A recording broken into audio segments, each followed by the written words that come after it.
Potřebuju vaší pomoc.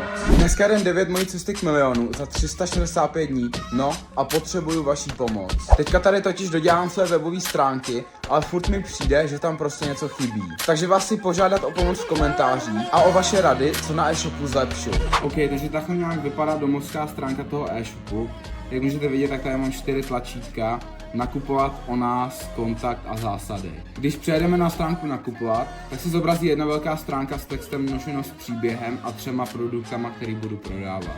Za textem Nošeno s příběhem plánuju dát nějakou fotku, ale jinak mě nic tady k té stránce nenapadá. Když si potom člověk rozklikne jednotlivý produkty, tak mu najde produktová stránka, na který si může vybrat barvu, teda stříbrnou nebo zlatou. Tahle varianta je ale dostupná zrovna jenom ve stříbrný. Je zde popis produktu, jak se o náramky starat a také informace o dopravě. Potom, když klikneme na stránku o nás a na stránku kontakt, tak můžete vidět, že ty jsou ještě prázdný a na nich ještě pracuju. Takže mi určitě napište do komentářů, co byste na tom e-shopu změnili, anebo přidali. Všechny rady přijímám s radostí, takže se určitě nebojte něco mi napsat. A to je pro tohle video už všechno a vidíme se zítra u 10.